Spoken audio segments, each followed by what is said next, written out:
शारदाताईंचे पती गेल्यानंतर घराची सर्व जबाबदारीही त्या सांभाळत होत्या. मुलांना मोठे करणे, त्यांचे शिक्षण करणे, त्यांची लग्न सर्व काही त्यांनी आधीच केलं होतं. परंतु सुना घरात आल्यानंतर त्या आपल्या म्हणण्याप्रमाणे वागत नाही म्हणून त्यांना खूपच पश्चाताप व्हायचा आणि आपली मुले पण त्यांच्याच तालावर नसतात हे पाहून शारदाताईंना खूपच त्रास होत होता. शारदाताईंच्या घरात नेहमी गोंधळ असायचा. त्यांचं मोठं घर, 3 मुलगे, 3 सुना आणि एक मुलगी नेहा, जिच्या सासरी सुखी होती. पतीच्या निधनानंतर शारदाताईंनी स्वतःला कुटुंबाचा आधारस्तंभ मानले होते. घरात शांती आणि इज्जत हवी असेल तर सरळ त्यांच्याच नियमानुसार चाललं पाहिजे, असा त्यांचा विचार होता. घरातल्या जुन्या खाटेवर बसून त्या अनेकदा म्हणायच्या, हे घर माझ्या नवऱ्याने स्वतःच्या मेहनतीने बांधलं आहे. ते कसं सांभाळायचं हे मला माहीत आहे. पहिला मुलगा शरद सरकारी नोकरीत होता. त्याची पोस्टिंग कधी इथे तर कधी तिथे व्हायची. लग्नानंतर तो आपल्या पत्नीला कविताला घेऊन दुसऱ्या शहरात राहायला गेला. शारदादांनी ही गोष्ट खटकत होती, पण बाहेरून त्या नेहमी म्हणायच्या, अहो तो नोकरी करतो आहे, त्याला इथेच राहावं लागेल, आपण काय करू शकतो.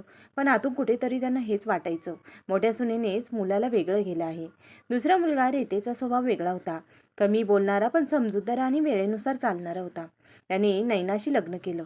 एका सुशिक्षित नोकरी करणाऱ्या तलक बुद्धीच्या मुलीशी. सुरुवातीच्या काही महिन्यातच तिच्या उपस्थितीने घरातील वातावरण बदलून गेले. शारदाताई चहा बनवत होत्या आणि नैना ऑफिसमधून थकून घरी आली होती. आई, मी चेंज करून फ्रेश होते, आज काम खूप होतं, तिने हलकं हसून म्हटलं. शारदाताईंनी कपात चहा ओतत उत्तर दिलं, सुनबाई घरचं काम आधी, पण आई मी लग्नाआधीच माझा निर्णय स्पष्ट सांगितला होता. मी नोकरी सोडणार नाही आणि घर रितेश आणि मी दोघे मिळून सांभाळू. तिच्या या बोलण्याने जणू शारदाताईंच्या डोक्यातील नसांना धक्काच बसला होता. आमच्या घरात सुना हुकूम चालवत नाहीत, समजलं? शारदाताईंचा आवाज वाढला. नाही ना मागे हटली नाही. तिने हळू सिंकचा नळ उघडला आणि हात धुताना म्हणाली, ना मला तुमच्या मुलावर हुकूम चालवायचा आहे, ना तुम्ही माझ्यावर चालवावा. आदर दोन्ही बाजूने असायला हवा. स्वयंपाकघरातील वातावरण अचानक बर्फासारखे थंड झाले. शारदाताई काही क्षण शांत राहिल्या, मग फक्त इतकेच बोलून खोलीकडे निघाल्या. सुनबाई, घरात राहायचं असेल तर आमच्या पद्धतीने राहावं लागेल, नाहीतर तू तुझा विचार करून घे. काही महिन्यानंतर एका दुपारी शारदाताईंनी रितेशच्या हातात असलेली कारची चावी बघत विचारले, सुनबाईला पगार किती आहे? रितेशला आश्चर्य वाटले. माहीत करून काय करशील आई?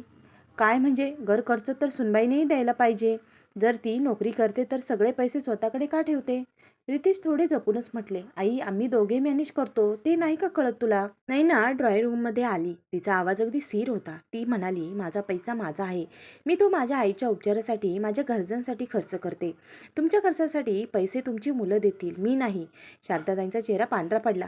हे पहिल्यांदाच घडले होते जेव्हा कोणीतरी त्यांना या घरात उलट बोलले होते. सुनबाई, तुझी एवढी हिंमत की मला उलट उत्तर देशील? नाही ना मागे वळून फक्त इतकंच म्हणाली, हिंमत नाही, हक्काची गोष्ट करत आहे. त्या रात्री शारदाताईंनी खोलीचा दरवाजा बंद केला आणि संताप पुटपुटल्या. 2 पैसे कमवायला लागले नाही तर माज बघा किती आला. मला शिकवेल का की घर कसं चालतं? अंथरुणावर कूस बदलत त्याने विचार केला, रितेशला समजावलं पाहिजे, नाहीतर ही सून डोक्यावर बसेल आणि मिऱ्या वाटेल.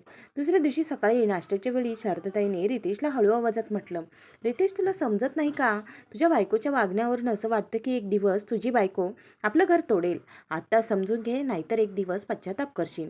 रितेशने आईच्या डोळ्यात बघून उत्तर दिले, आई, माझी बायको काही वस्तू नाहीये, ती माझी जबाबदारी आहे. मी तिच्यावर प्रेम करतो आणि तिच्या निर्णयाचा आदरही करतो. सकाळचं ऊन घराच्या अंगणात अर्धवट पसरलं होतं. स्वयंपाकघरातून हळद आणि तुपाचा सुगंध येत होता. याच वातावरणात रितेशने पहिल्यांदा आपल्या आईशी मन मोकळेपणाने बोलण्याची हिंमत केली होती. तो ड्रॉइंग रूममध्ये हळूच येऊन म्हणाला, आई, मला तुझ्याशी बोलायचं आहे. शारदाताई चष्म्यावरून त्याच्याकडे अशा बघू लागल्या जसा कोणी मुलगा वाद घालण्यासाठी उभा आहे. कशाबद्दल? रितेशने खोल श्वास घेतला. आई, तू नैनाला समजून घे, ती वाईट नाहीये, फक्त तिचा आदर तिला हवा आहे. शारदाताईंनी लगेच उलटून उत्तर दिले, सुनबाईला एवढा आदर हवा असेल तर तिने तिच्या घरी जाऊन घ्यावा, इथे तर माझा नियम चालेल. रितेशच्या चेहऱ्यावर निराशा आणि थकवा दोन्ही उतरले. खुर्चीवर बसत त्याने शांत स्वरात म्हटले, आई, जर असंच चालू राहिलं तर मी काहीतरी निर्णय घेईन. त्याच्या काळजाचा ठोका चुकला. त्यांचा आवाज एकदम वाढला, तू काय धमकी देतोयस का? आपल्या आईला रितेशने वर पाहिले. डोळ्यात दृढता होती. ही धमकी नाही, इशारा आहे. इथे शब्दांची टोचणी इतकी तीव्र होती की शारदाताईंचा चेहरा लाल झाला. जर इतकंच प्रेम आहे तिच्यावर तर जा, वरच्या मजल्यावर राहा. माझ्या घरात सुनबाईचे हे नाटक मी सहन करणार नाही. आणि त्या संध्याकाळी त्यांनी घोषणा केली की आतापासून तुम्ही दोघे वरच्या मजल्यावर राहाल. या घरात वेगळे नियम राहतील आणि तुमच्यासाठी वेगळे. त्यांचे वाक्य पूर्ण होताच घरातील वातावरण वादळ उतरलेले. नैना खोलीत उभी राहून सगळ्या गोष्टी ऐकत होती. ती काही बोलली नाही, फक्त हलक्या हास्यासह तिची पुस्तके आणि लॅपटॉप गोळा करू लागली. संध्याकाळ होता होता रितेशने आवश्यक सामान वर पोचवले. लाकडी पायऱ्यांवरून जाताना त्याचे पाय जड झाले होते. नैना मागे बघत होती. मग तिने त्याच्या खांद्यावर हलका हात ठेवला. बरोबर केलं रितेश, कधी कधी अंतरच आदर वाचवते. रितेशने जड स्वरात म्हटले. पण मला वाटत होतं की आईने समजून घ्यायला पाहिजे होतं आपल्याला. समजण्याऐवजी त्यांनी अंतर वाढवलं. नैना त्याच्या डोळ्यात बघून म्हणाली, समजून घेणं प्रत्येकाच्या आवाक्याच्या बाहेरचं असतं. काही लोकांना फक्त हक्क गाजवायचा माहीत असतो, प्रेम नाही. रितेशच्या आत काहीतरी तुटत असल्याची जाणीव झाली. दिवस जाऊ लागले. एकदा वरच्या खोलीत फॅन हळूहळू फिरत खालून भांड्यांचे आवाज, कधी शारदाताईंचा खोकला वर ऐकायला येत होता. शांतपणे तिच्या आई ऑफिसची फाईल बघत सोप्यावर बसून राहिली, तर रितेश त्याच्या केसातून हात फिरवत भिंतीकडे बघत होता. अचानक त्याने खिशातून काही नोटा काढल्या आणि हळूहळू मोजून ठेवल्या आणि दुसऱ्या दिवशी सकाळी आईच्या खोलीत ठेवून आला. शारदाताई कधी नोटा मोजत नसत, फक्त त्या मिळाल्याने त्यांना खूप समाधान वाटायचं. त्यांना माहीत होतं मुलगा अजूनही त्यांचाच आहे, पण त्यांना हे माहीत नव्हतं की आता हे पैसे आई मुलामधील प्रेम नाही तर भीतीचा करार बनले होते. दिवस जाऊ लागले. खाली शारदाताईंचे साम्राज्य, वर रितेश नयनाचं छोटंसं जग. पायऱ्यांवर अनेकदा दोघांची भेट व्हायची, पण बोलणे फक्त 2च शब्दात संपून जायचे. नातेवाईकांमध्ये शारदाताईंनी एकच गोष्ट सांगायला सुरुवात केली, मी त्यांना वेगळं केलं नाही, त्यांनी स्वतःचा रस्ता निवडला आहे. पण सत्य हे होते, त्यांच्या आत नैनाला झुकवण्याचा जो खेळ चालू होता त्याची पहिली फेरी त्या हारल्याच होत्या. घरातील धाकट्या मुलाचे तन्मयचे लग्न झाले. घरात एक नवीन शांत हवा येऊन आले ते. दीपाली जेव्हा सून बनून घरात आली तेव्हा हळूहळू शांतताईंचे त्यांच्या दुसऱ्या सुनेसोबतचे नातेही सामान्य होऊ लागले. पण दोघे वरच राहायचे. नैनाला सासूचा दरारा आवडत नव्हता. शारदाताईंच्या चेहऱ्यावर पहिल्यांदा हलके हसू दिसले होते. तन्मय त्याचा सर्वात लहान मुलगा होता. तो त्यांचा खूप लाडका होता. शेवटी तोच होता जो प्रत्येक गोष्टीवर हो आई बरं आहे म्हणायचा. त्यांच्या डोळ्यामध्ये शारदाताई आपल्या वृद्धापकाळाचा आदर्श शोधत असत. लग्नाला काहीच दिवस झाले होते. सकाळी सूर्याची हलकी किरणे अंगणात पसरत होती. दीपाली गुलाबी साडीत, डोक्यावर पदर, डोळ्यात संकोच घेऊन स्वयंपाकघराच्या दारात उभी होती. आज सुनबाई चूल आणि स्वयंपाक सकाळपासून सांभाळायचाच असतो. शारदाताईने न हसता कोणत्याही गोडव्याशिवाय म्हटले. हो आई. हळू आवाजात दीपालीने मान डोलावली. ती नव्या वातावरणात, नव्या नात्यांमध्ये आणि नव्या आशांमध्ये गुंतलेली होती. तिला वाटायचे सासूबाईंचा आदेशच घराचा नियम आहे आणि सुनेचा धर्म आहे की तिने तो पाळावा. वरच्या मजल्यावर ही रितेश आणि नैनाची दिनचर्या वेगळीच होती. कधी उशिरा ऑफिसमधून परतणे, कधी विकेंडला बाहेर डिनरला. खाली घराचा सगळा भार नव्या सुनेवर दीपालीवर टाकण्यात आला होता. एका संध्याकाळी नैना पायऱ्यांवरून खाली उतरत होती. तिने पाहिलं की दीपाली पोळ्या भाजत आहे आणि शारदाताई सोफ्यावर बसून मोबाईलमध्ये नेहाशी बोलत आहेत. नैनाच्या चेहऱ्यावर हलकेसे हास्य आले. यावेळी शिकार नवीन आहे, पण ती काही बोलली नाही. तिला तिची भांडण आठवली आणि तिला माहीत होतं की दीपाली अजून त्या परिस्थितीतून जायची आहे ज्यातून ती आधीच जिंकून गेली होती. दिवस जात होते. दीपाली तशीच होती, साधी, शांत, सहनशील. सकाळी चहा, मग नाश्ता, त्यानंतर घर साफ करणे, दुपारी जेवण, संध्याकाळी रात्री चहा, संपूर्ण कुटुंबासाठी जेवण बनवणे. तन्मय ऑफिसला जायचा. संध्याकाळी परत आल्यावर हेच म्हणायचा, लवकर जेवण वाढ, आणि दीपाली हसून वाद न करता आपल्या कामाला लागून जायची. तिच्या मनात एक छोटीशी आशा वाढत होती, कदाचित माझी मेहनत बघून सासूबाई कधीतरी खुश होतील. एका रात्री जेवणाच्या टेबलावर शारदाताई म्हणाल्या, बघा रितेशची नैना नोकरी करते, पैसाही कमवते, तरी ती स्वयंपाकघर देखील सांभाळते आणि आपली दीपाली फक्त चूल बघते आणि बसून राहते. दीपालीने आपली नजर खाली केली. मग राहते. तन्मय दीपालीला म्हणाला, आई बरोबर म्हणत आहे, तू थोडी हुशार बनायला शिक. दीपालीचे डोळे भरून आले.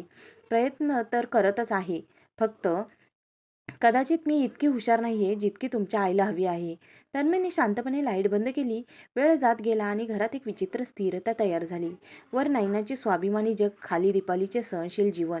शारदाताई आता नेहमीच नैनाची स्तुती करत असत, कारण ती त्यांच्याशी भेटली होती. पण दीपाली ती आज्ञाधारक होती आणि म्हणून त्यांच्यासाठी सर्वात सोपे लक्ष्य होती. नेहा जेव्हा फोनवर बोलायची, शारदाताई नेहमी हेच म्हणायच्या, नवीन सुख खूप साधे आहे. सगळी कामं करते. पण नेहा फक्त हसायची. पण फोन ठेवल्यावर विचार करायची, आई त्याच चुका पुन्हा करू लागली आहे. आणि शारदाताई हळूहळू दीपालीच्या डोक्यावर चढून बोलू लागल्या. हळूहळू 2 वर्ष उलटून गेली. शारदाताई आता तर खूपच नियम कायद्याने राहायच्या आणि त्यांनी दीपालीला पूर्णपणे आपल्याला नियंत्रित ठेवलं होतं. थंडीचे दिवस होते. दीपाली सकाळी लवकर झाडू मारताना विचार करत होती, आजचा दिवस थोडा सोपा आणि चांगला जाऊ. निदान आज तरी सासूबाई खुश असाव्यात. पण दुर्दैवाने नेहमीसारखं सासूबाईंच्या मूडचा काही भरोसाच नसायचा. दीपाली ती हिरवी चटणी बनवून दे. एक व्हेज कबाब थोडं कमी तिखट बनव. नेहाला जास्त तिखट आवडत नाही. दीपाली हळू आवाजात मान हलवत म्हणाली, हो आई, आत्ताच तयारी करते. शारदाताई सुनेला तर एक फुकटची कामवाली बाई समजत होत्या आणि जेव्हा त्यांची मुलगी आणि जावई येणार असायचे तेव्हा त्यांचा उत्साह बघण्यासारखा जायचा. आणि चूक दीपालीचीही होती. ती इतकं ऐकून घ्यायची. तिला वाटलं असतं तर तीही इतकी दबून राहिली नसती. पण कधी कधी एखाद्याला दुसऱ्याला खुश करण्याची आणि महान बनण्याची जास्तच हौस असते. आज 10 डिसेंबर तारीख होती आणि शारदाताईंच्या मुलगी नेहाच्या मुलाच्या वाढदिवसाची पार्टी होती, जी खूप शानदार पद्धतीने साजरी केली जाणार होती. शारदाताई खूप उत्साहित होत्या. पण वाढदिवसाच्या सेलिब्रेशनमध्ये फक्त 3 नंबरचा मुलगा आणि सूनच उपस्थित राहणार होते, कारण रितेश आणि नैना तर लांब ट्रिपवर फिरायला गेले होते, तेही लाखो रुपये खर्च करून. याचा शारदाताईंना फारच राग आला होता, कारण त्यांच्यामध्ये सुनेने मजा करणे म्हणजे पैशांची नासाडी करणे आहे. जर रितेश एकटाच ट्रिपला गेला असता तर त्यांना एवढी अडचण झाली नसती. पण सुनई एन्जॉय करते ही त्यांची खरी अडचण होती. अरे माझा 2 नंबरचा मुलगा तर पैशांची कदरच करत नाही. सकाळी 10 वाजेपर्यंत घरात लगबग वाढली होती. तन्मय गडबडीने खाली आला. कदाचित त्याची दाढी अर्धवट राहिली होती. डोळे झोपेने भरले होते. आई तू इतके का टेन्शन घेत आहेस? शारदाताई चिडल्या. हो मी टेन्शन घेत आहे. जरा जाऊन बघ तुझी वहिनी किती आरामात फिरत असेल, लाखो रुपये उडून बसली असेल. तन्मयने थोडा चिडून म्हटलं, आई रितेश दादाचा पगार चांगला आहे. तो कमवतोय, तो फिरतोय, यात चुकीचं काय आहे? शारदाताईंचे डोळे बारीक झाले. कमवताय तर काय, घरात देईल ना पैसे. आई ते दोघे कमवतात, तो त्यांचा पैसा आहे, मग ते फिरतात. काय झालं तेवढ्यात? फोन वाजला. नेहाचे नाव फोनवर चमकत होते. हा बाळा, हो सगळी तयारी पूर्ण केली आहे.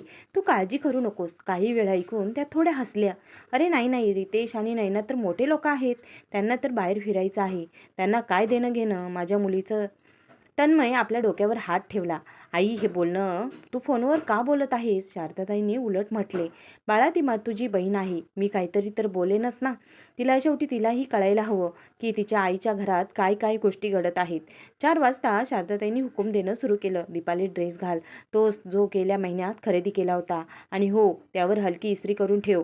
तो गिफ्ट रॅपिंग पेपर कुठे ठेवला आहे? लालवाला नाही, निळावाला, जो चमकदार. शारदाताई इतक्या उत्साहित होत्या कारण पहिली गोष्ट म्हणजे त्या जेव्हा तयार व्हायच्या तेव्हा त्यांना धीर धरवत नसे आणि दुसरी आणि महत्त्वाची गोष्ट म्हणजे त्यांना आपल्या जावयाला इम्प्रेस करायचं होतं.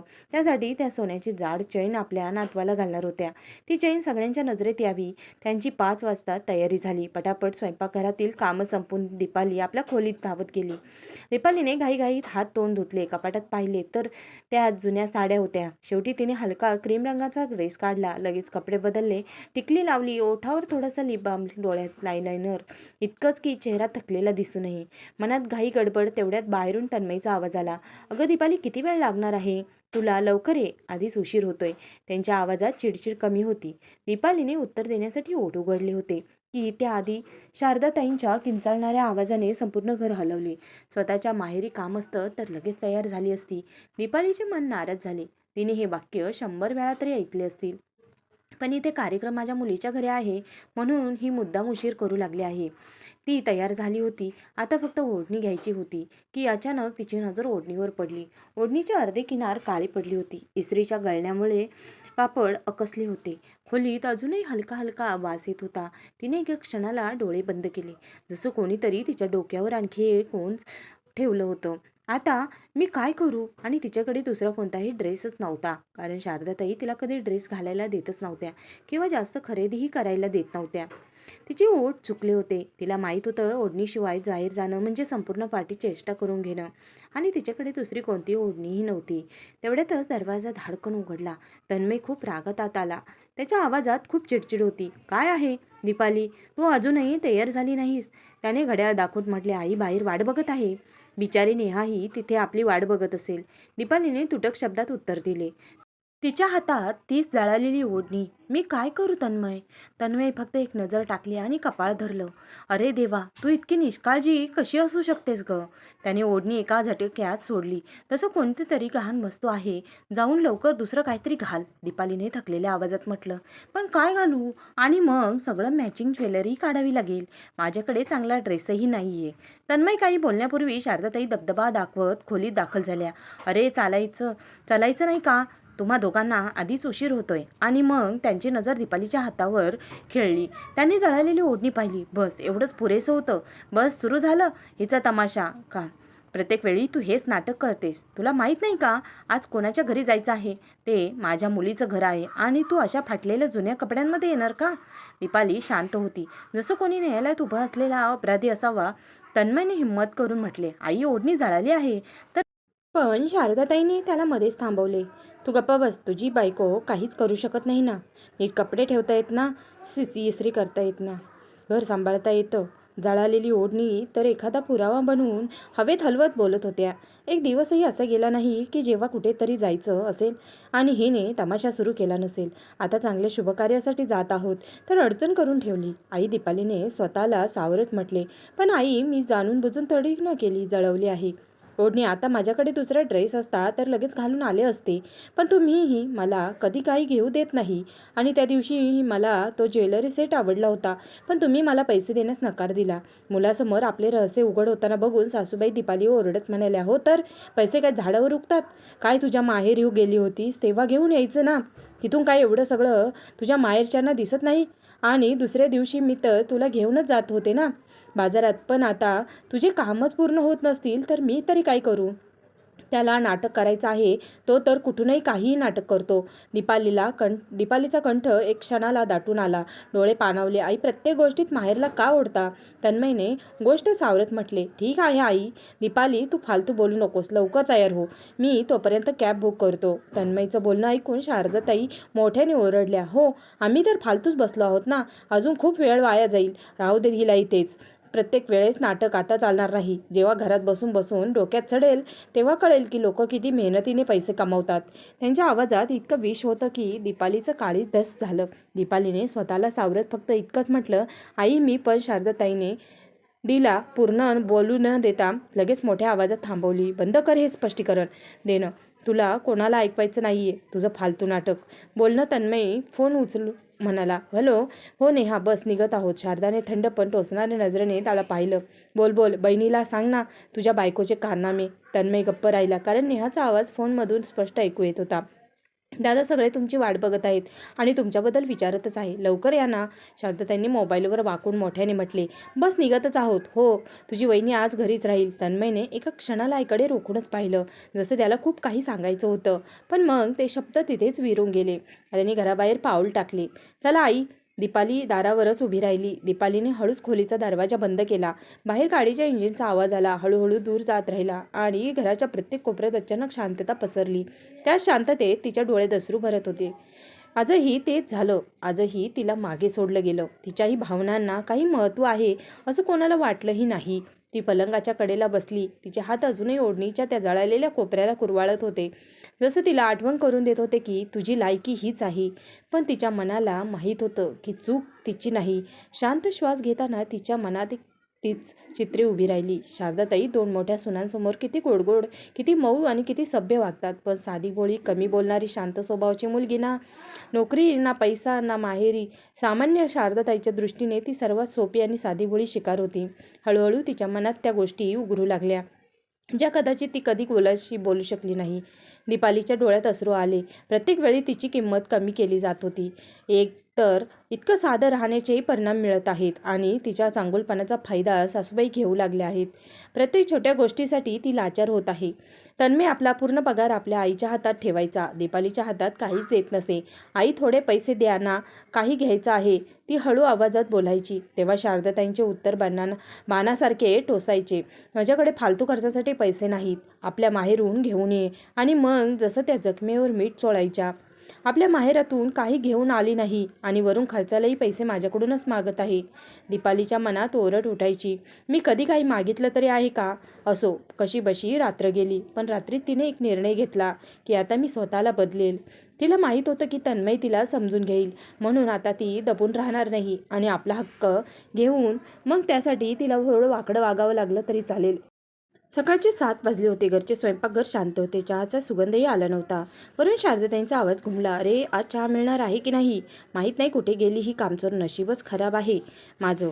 अशी सून पदरात पडली. या आवाजाने अनेकदा दीपालीच्या काळजाला थरकाप भरला होता.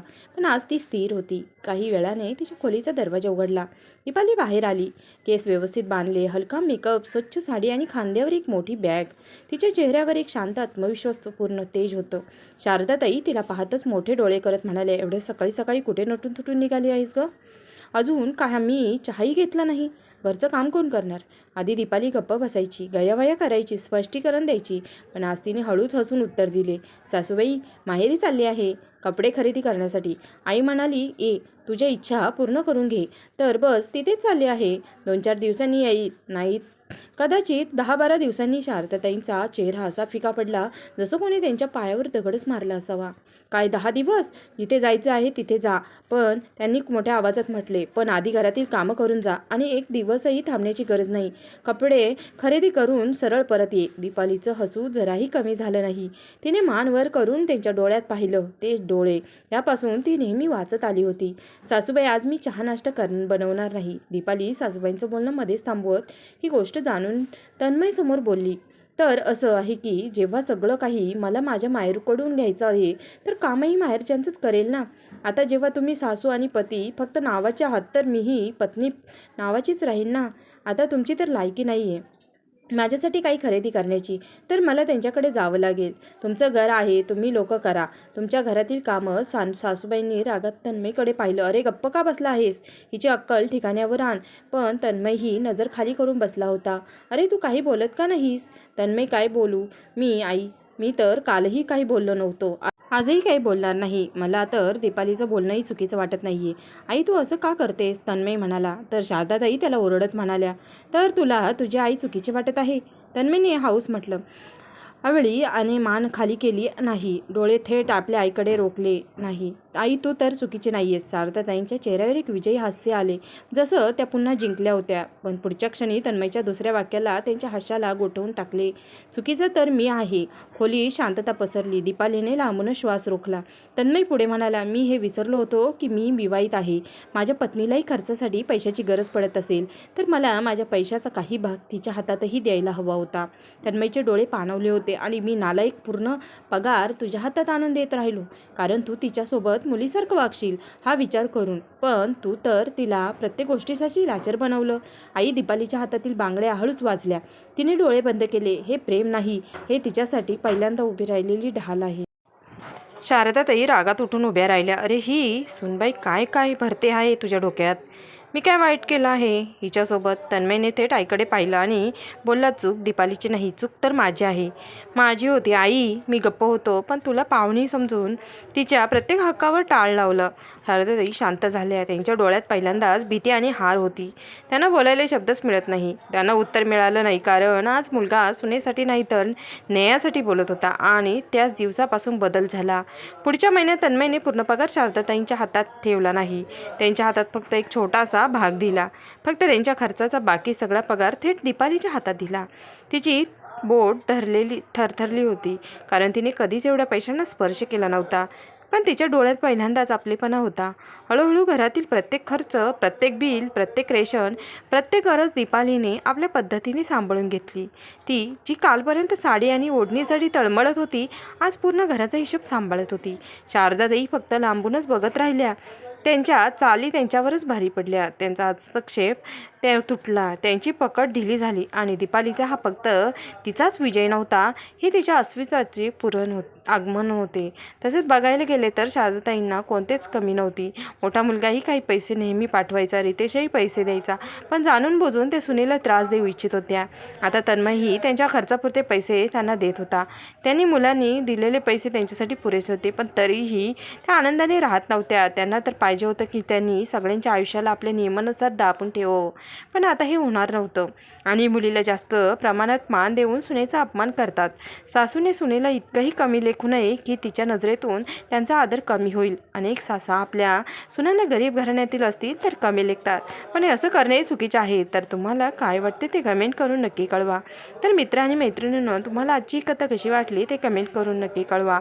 आणि तुम्ही कथा कुठल्या शहरातून ऐकत आहात तेही कमेंट करून नक्की कळवा. धन्यवाद.